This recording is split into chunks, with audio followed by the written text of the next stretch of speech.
Welcome,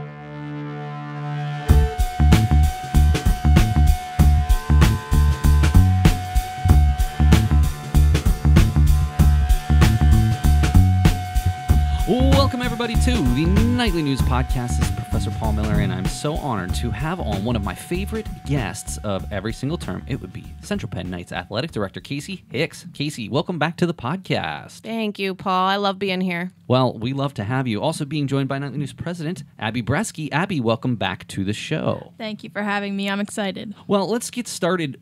The summer term is really kind of setting the stage for what we have going on in the sports athletic calendar each and every year. Our soccer season's just kicked off with a monumental game from the women's team and a tournament victory for the men. So we are also going to look forward to our men's and women's basketball season that begins at the beginning of November.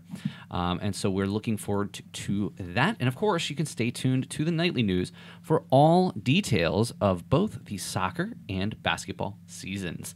So, Kasey, I'm hoping that was a good setup. Let's kind of talk about where we are today when we record. Of course, we are recording just a few days before the release of this, so please always go to centralpennknights.com for updated information in terms of the schedule, standings, and where you can see the teams playing. Yeah. So where do you want to start? Well, I want to do a shout out for women's soccer first. Our women's soccer program has not been on the field since 2019. So they finally were able to kick off at Patrick Henry this season and made their debut tying. So they had a draw 0-0.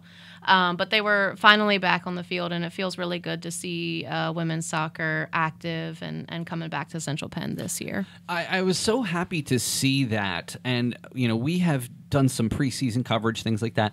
And if you look at the women's soccer schedule, there are a couple of games that got moved around. You're playing with just above the minimum, so anytime there's an injury or injuries that come along with those games, it might impact your ability. But just the fact that after a 3-year absence, the women's soccer team was able to go out there and be competitive against, frankly, a pretty tough school in Patrick Henry. I mean, it's got to be one of the highlights of the year, I would argue. No, it definitely is. So even the tie, I considered a win. So I celebrated a women's win at Patrick Henry. And then I definitely want to shout out our new coach. So our women's program is under Coach Rudy Breski, who comes to us from Penn State Harrisburg, and he's hit the ground running with me. We went back and forth on the numbers because we are stretching it with 12, 13 on the roster.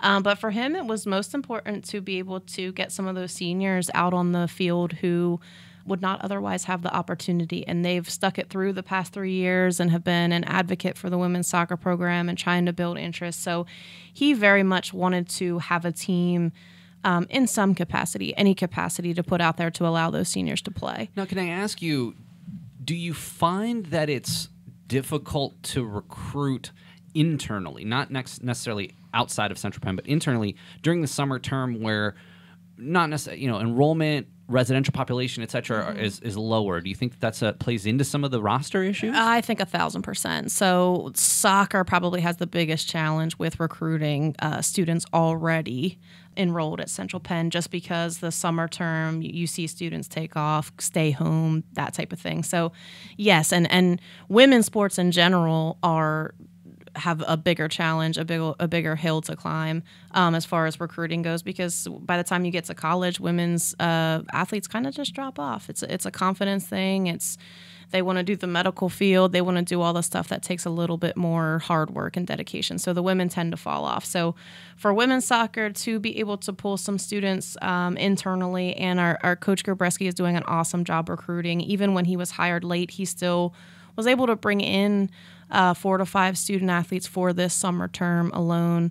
I have no doubt he's going to have a full roster next year, and just trying to tie those pieces together, get recruits out to the home games this year are going to be a big part of that puzzle. But yeah, summer term's difficult, and women's sports sees that even a little bit harder. Any new people on the horizon for fall term that might be able to join the season sort of at the halfway point? I think we do. So that's one of the things that makes soccer so unique because we have, fall is a bigger enrollment term for us. So yes, women's soccer could potentially see anywhere from like 2 to 5 more student athletes join that team in October. So that's something that we always keep on our radar and see if we have students who want to join the team for the second half of the season. Now, one of the things I did want to talk about is, Abbee, you are an integral piece of the Knights soccer coverage from the Nightly News. So you are not only going to be working with the broadcast team where you're going to be facilitating the live stream, you're also going to be doing some photography as well. So now I know to this point there hasn't been a home game, but let me know what you're looking forward to in terms of your experience with the soccer program. I think that coming from someone who has played sports, I played softball for a little over 11 years, and having that experience in athletics, seeing that other side of it, seeing the adrenaline rushes and the games going forward and the athletes going as hard as they can to get through each game and possibly win each one. I think getting the photo of that and being able to broadcast and commentate and do those pregame and postgame interviews, getting that personal aspect of sports is just something special. I love it. And again, you sort of got started with our baseball broadcasts as our sideline reporter and also assistant producer. You were certainly helping me and very integral to doing that. So we're looking forward to having you back this year. But you're going to be a part of our basketball coverage. You're going to have a chance to really do 5 different sports between men's and women's soccer, men's and women's basketball and baseball then in this next school year. So I think and hope that's something that you're looking forward to. It's definitely going to be a learning curve for some of the sports, but I'm willing to figure it out. So well, looking back, now that we're 5 months past the baseball season, you've kind of had the summer to reflect. What were some of the memories that you had of working with the baseball broadcast this season? I think the baseball broadcast was something fun because it was a learning curve of trying to figure out how to kind of adjust to the height differences in the camera, which is a battle. But just seeing their reaction of, having that experience of having those post-game interviews. And because I feel like as a kid, like we all athletes, you dream of that, whether what level it is, you're like, I want to be that person. Mm-hmm. So I think just having that experience to talk to them about the games that they were playing through and the path that their season ended up leading them to, which ended up being great. It's just a great experience. Well, just remember, you're going to have that opportunity to be out on not only the pitch, as they call it, but also the court in the fall, and then back out at FMB Field next spring. Well, I wanted to move on. So we got to talk a little bit about the women's soccer team there and their first game since 2019. Let's move over to the men's soccer team. To this point, when we are recording, they are 3-0, including a big victory at the Mont Alto Labor Day Classic, and are going to be headed to the Brandywine tournament this weekend. By the time you listen to this, those games will already be completed. But for the soccer team to start off with basically a 3-0 in dominant fashion. In fact, they've only given up 3 goals this entire season to this point. I mean, this is we played well last year, just under 500, but gosh, what has happened almost overnight? We're becoming a force in the USCAA in our men's soccer program.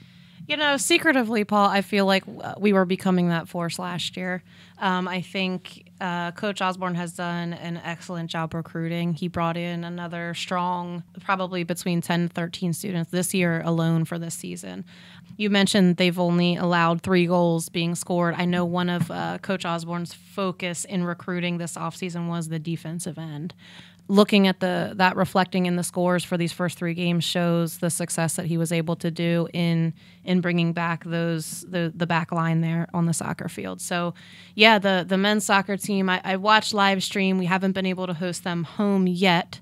Next week they'll kick off. But I am very excited to see that come together. I know Coach Osborne has put in a lot of time and effort in the offseason in building these rosters, and hopefully this is the year this all comes together for them. They're off to a great start. So just want to take a look. Again, only through three games to this point. But Jake Philippe already has 5 goals and 11 points in 3 games. I don't want to detract from Oscar Flores, who also has 5 goals, 11 points in 3 games. And then you also got people like Adam Yusuf with 2 goals and 4 points. So you got a ton of scoring going on here. But also, to your point, Andrew Hunter, one of our Nightly News Media Club members, our vice president, a 1.67 goals against average, which is also incredible as a senior leader there. So, gosh, 35% shot percentage is just absolutely unheard of. Though I do want to point out that Kasey said that this is going to be a huge test this weekend at the Penn State Brandywine Classic that'll take place September 9th and 10th. As always, you can go to centralpennknights.com to check out the score of that game. But gosh, what a start for the men's soccer team, not only with some of the stalwarts who have come back from last year, or All-Americans representing, but gosh, can you imagine the start of a season being any better? Definitely not. I mean, this is like what coaches dream of. You want to come out, fire in, ready to go, get your guys amped up so that they have that adrenaline going into the middle of the season. And so far, they're hitting the trifecta on that. I think, you brought up Jake and you brought up Andrew. Those guys that bought in and stuck it out and are returning this year are going to start to see, reap the benefits of that loyalty and that hard work and that commitment that they put into this men's soccer program. So Andrew is just a special talent on and off the field. I mean, he's one of the best kids I've ever had the honor of working with. And if I know his work ethic, I know he puts that same exact dedication into goalkeeping for the men's soccer team. And Jake is just a ridiculous talent, returning All-American, maybe the fastest kid I've ever seen on the soccer field. So to have, returners like that, and, we have Cam Odom returning in the backfield and a couple other students that really bought into Coach Osborne and stuck it out last season and committed to coming back this year and turning things around. Those kids are a big part of that puzzle, and they're good leaders to have. And they're getting credit as far as where I sit as being the leaders and helping to build this. So shout out to them for their dedication and all their hard work that they're putting into this program. If you are listening to this podcast the day that it came out, don't forget September 12th at 4 o'clock. The Central Penn Knights men's soccer team will be playing Bucks County Community College. There's also several games that we're going to have over break. So please, again, go to centralpennknights.com and click on the men's or women's soccer team to see the updated schedule. And the same can be said for our basketball teams, who are also going to kick off their seasons in early November. So again, the basketball teams, the women fresh off their first playoff bid in recent memory, and returning much of the team, of course, Tania Jackson, one of the most influential student athletes that we've ever had here at Central Penn College, is no longer on the team and has moved on to greener pastures. Yeah. But we are returning almost the rest of the team. So tell me a little bit more about what your thoughts are. I know that they have a new coach. Yep. So let's kind of talk about the women's basketball team and see what's going on there. Yeah, I mean, we just talked about the impact that students like Jake and Andrew and Cam have on the men's soccer program. When you look at the returning lineup for women's basketball, we're going to have the ability to have that same impact. So with the exception of Tania Jackson, that is a big loss. And Chanel Perry, who graduated, congratulations. You have some key returning players in that lineup. So, you got Flash, Sydney Green, Kayla Thomas, who is probably an upcoming All-American.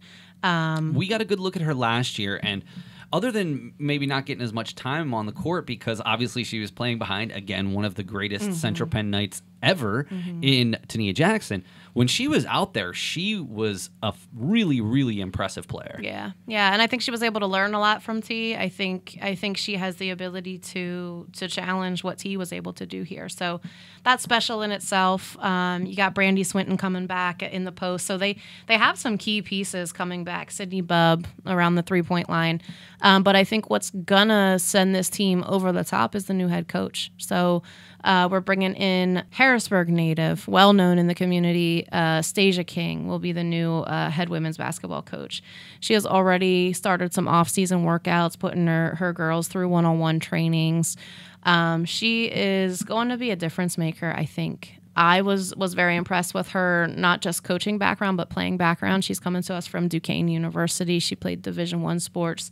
She coached Duquesne women's basketball, so she has the Division I background and knowledge. And she's coming in here with that same discipline and that same vibe, and coming in and expecting that type of dedication, commitment, and excellence from our student athletes. And I think what she's going to be able to pull out of these returners, and the talent that she's going to be able to bring in from the community, even just in Central PA alone, if she can make all of that mesh, that's her big challenge. They're going to have another historic year. I mean, that's fantastic. So flipping over to the men's side, men are similarly going to be facing something like what the women are, in that one of the greatest players in the history of the program, Nate Jean-Philippe, has graduated and is not on the team this season. So how do you feel that the Knights men are going to turn over? Again, there's some folks that maybe are from last year's team not going to be back. So tell us a little bit more about some of the new recruits we have coming in, and what coach is going to do about the team this season. Yeah, so Gary Martin, he struggled the past year or two with some COVID setbacks as far as his assistant coaching staff goes. So he's handled a lot of it on his own, which shout out to him. I don't know how he did it, but he managed it. And this year he officially is bringing on Kenton Alston as his assistant, and the dynamic between the two of them has been crazy. I've heard nothing but good stuff from the men's basketball players. They're really excited. I think they're definitely going to be that true definition of a dynamic duo.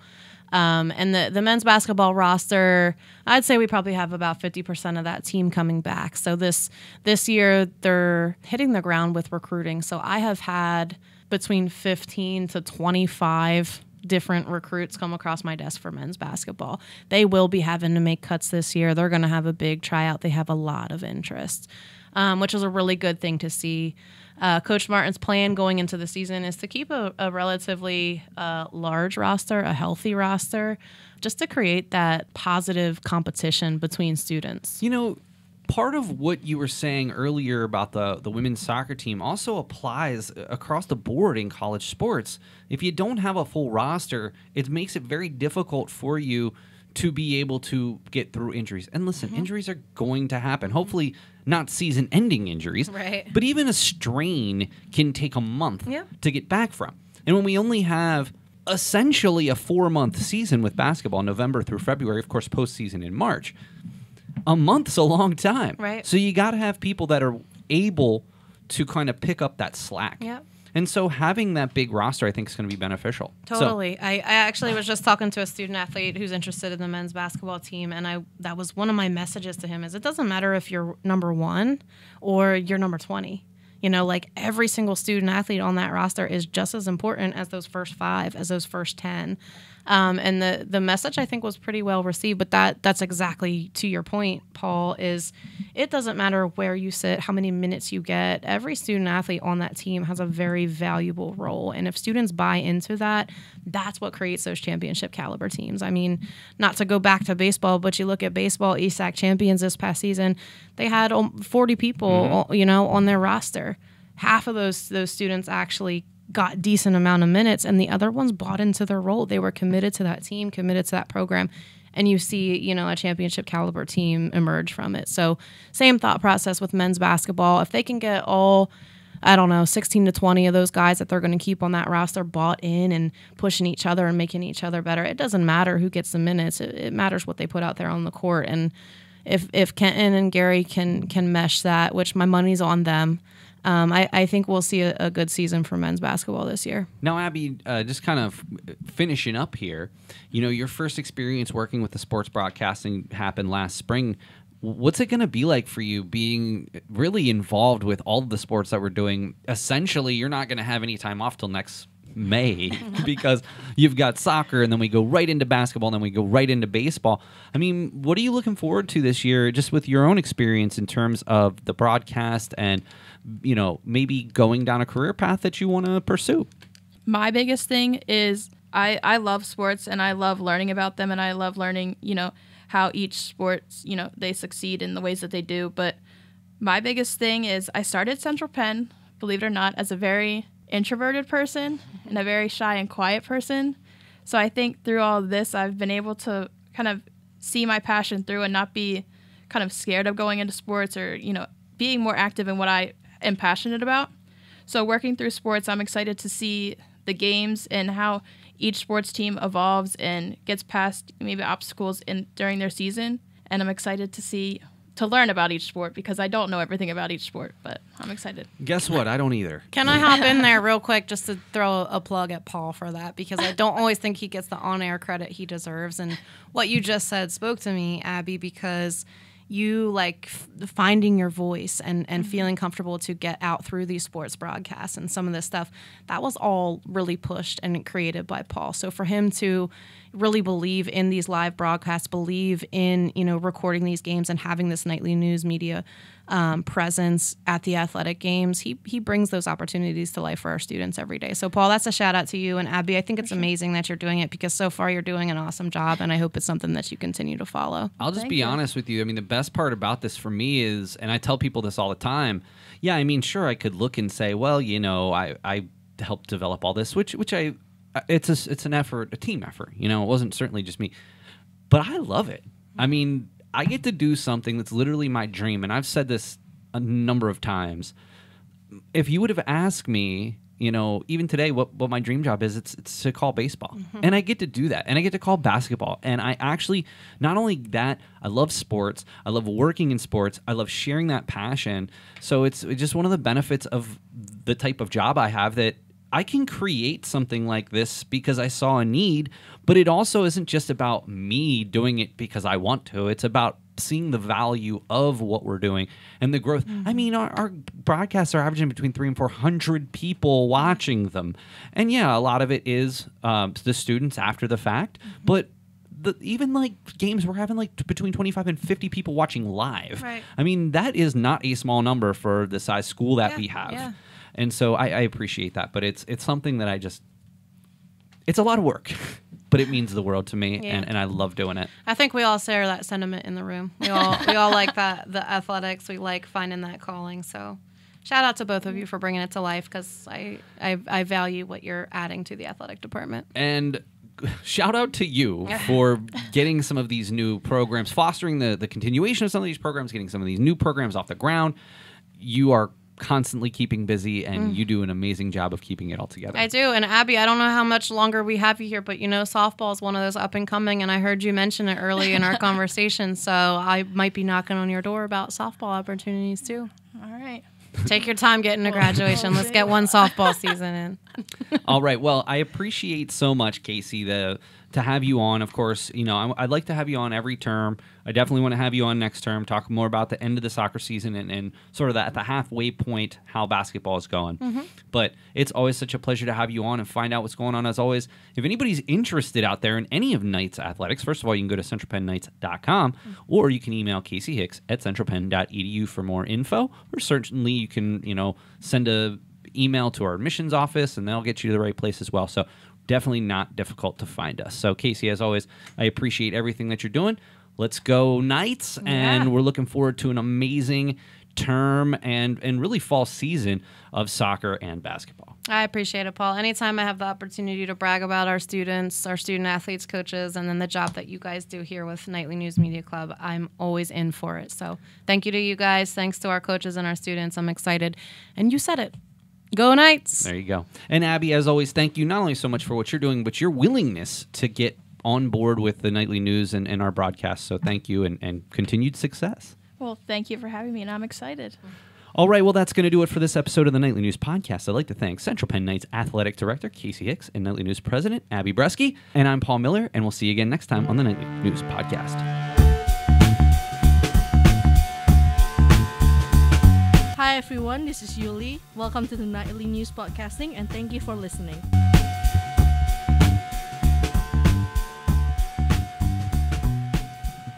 This is Nightly News correspondent Abbee Breski with the Summer 2023 episode of the Nightly News Brief. This news podcast features audio versions of stories from our student reporters, articles by Andrew Hunter, Nick Hogan, Sarah Walters, Abbee Breski, and Professor Paul Miller are featured in today's episode. For the first time since 2019, Central Penn will have a women's soccer team. Former Penn State Harrisburg coach Rudy Grubeski will lead the team. Along with the men's team, the women will be playing their 6 home games at Skyline Sports Complex on City Island in Harrisburg. Grubeski is up for building the new women's team in the Central Penn soccer program. Commenting on the challenge of undertaking a team like this, Grubeski said, quote, "I knew it would be a challenge to rebuild the women's team. I also think it is a great opportunity to build a program and a soccer culture from the ground up," end quote. The new program already had its first. Central Penn held an inaugural identification camp that coincided with the closer look in April.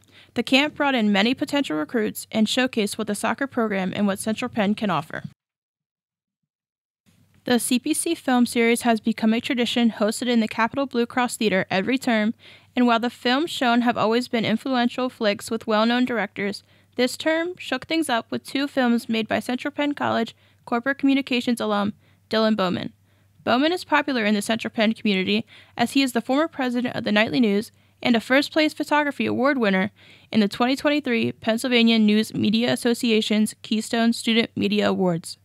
Bowman has always been fascinated with expressing himself through the arts, and film is his favorite way of showcasing his passions. During his presentation prior to showing the films, Bowman shared the story of how he became interested in film. As a young child, Bowman expressed himself by drawing constantly and creating worlds on the page, by creating comics and expanding his fictional stories. This changed when, at 8 years old, he was given a camera with which he could document every little moment in his life, taking his camera everywhere and making films in his free time. This time, the CPC film series featured 2 of Bowman's short films as the main event. At War with Myself, a 2022 film directed by Dominic Mangle and featuring Bowman as director of photography, and Vintage, a 2023 film that Bowman produced, wrote, and directed. The CPC film series brought in a larger crowd than some past events, bringing over 40 students, faculty, staff, and community members to the theater. Furthermore, the stars of the 2 films signed official posters for both films after the showings. Audience members eagerly lined up to meet the people who made these fantastic independent films a reality. The night was filled with discussion after the films were shown and had the whole audience engaged and fascinated with the making of these films. The CPC film series will return in the fall on October 27th with Zack Snyder's 2004 version of Dawn of the Dead. More details will be shared next term on cbcnightlynews.com. During the month of August, the Colleges Against Cancer Club participated in Bras Across the Bridge, an annual event in downtown Harrisburg to celebrate breast cancer survivors, bring awareness to breast health, and raise money to support the foundation. The event, held by the Feel Your Boobies Foundation, founded in 2004 by Leah Hurst, a breast cancer survivor. While doing a self-breast exam, Hurst felt a lump on her breast that went undetected by doctors during her annual exams until she pointed it out. After 2 years, she was sent to get a mammogram, which confirmed the lump to be stage 1 breast cancer. While Bras Across the Bridge was put on pause after 2020's pandemic, this year the event raised over $11,000 to support the cause and promote proactive breast health in young women. As part of the event, participants strung over 1,000 bras across the Harrisburg Bridge with a parade of survivors and thrivers leading the way. According to the Foundation's website, the parade ended with an after-party held at the Harrisburg Beach Club and featured contests, giveaways, specialty drinks, and entertainment by Orth Entertainment. Janelle Heiserman is the board secretary of Feel Your Boobies and is a breast cancer survivor, diagnosed in 2019. Heiserman said, quote, "Our mission is based on drawing attention to the message. The bras being strung across the bridge draws a lot of attention to young women to know their breast tissue, feel their boobies, advocate for themselves, and just to know that they can get breast cancer too," end quote. For more information about the organization, go to feelyourboobies.com. While it is typical for college baseball players to play in local Twilight Summer Leagues across the region, Wednesday night's game had a different feel to it as Enola visited Lingelstown at Coons Park. A total of 5 current players and 1 alum took the field as teammates became opponents. To start, Lingelstown is managed by Central Penn Knights coach Robert Stern. Wednesday evening, Central Penn Knights Owen Zell, Nathan Wise, Zach Boyer, and Gabe Kaufman all suited up for Lingelstown. For Enola, Knight Raniel Morel and former Knight Gabe Orellano battled on the field. The teams among the top 4 teams in the East Shore Twilight Baseball League came into the game in line for a playoff berth. The game was an exciting one, seeing Enola jump out to a 3-0 lead in the top of the second, followed by Lingostown tying the score at 3-3 in the bottom of the second. From there, Lingostown added 6 runs, with 1 in the 4th, 3 in the 5th, and 2 in the 6th. They won the contest 9-3, taking a slight advantage for seeding in the Twilight standings. What was most interesting, though, was the dynamic of current and former Central Penn Knights playing a game as opponents. When asked what it was like to coach against current and former players, Stern noted, quote, "It's a blast. Getting on the baseball field, there are no friendships during the game," end quote. Still, with Orellano playing with Stern as coach through his 2019 graduation and Morrell playing with the Knights this season, it cannot be easy to coach against people you have such a solid relationship with. Stern added, quote, "It's just another baseball game," end quote, and playing one another can actually improve chemistry going into the 2023 fall season.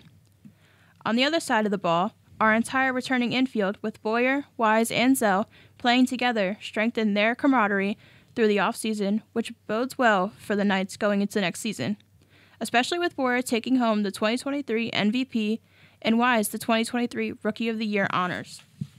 The Lingostown squad ended their season in 3rd place of the East Shore Twilight Baseball League with a record of 14-6. Enola finished in 5th with a record of 12-8. Wow, what an incredible day at CPC's 52nd Annual Open on August 11th, where faculty, staff, alumni, and local businesses gathered to play a round of golf. It's true what they say, it takes a team, and our team was nothing short of spectacular. Actually, 31 teams to be precise. It was a gorgeous day on the course at Rich Valley Golf as President Fedrezi and Sandy Box welcomed golfers. The beverage carts were the heroes, keeping golfers refreshed and fueled with hot dogs and pretzels from Zook's at West Shore Farmers Market. From baskets of cheer to family fun, complete with 4 tickets to Hershey Park and even a basket from Munn's Diamond Gallery, we had something for everyone. And let's not forget the chance for a foursome at the breathtaking West Shore Country Club. The Education Foundation hopes everyone who participated had a great day and a friendly competition. Throughout the event, the Golf Open raised over $36,000 in support of student scholarships and opportunities. Make sure you mark your calendars for next year's event so that you can join in on the fun. Save the date, Friday, August 9th, 2024, for the 53rd Annual Golf Open hosted by the Central Penn College Education Foundation. This has been news correspondent Abbee Breski with the summer 2023 episode of the Nightly News Brief.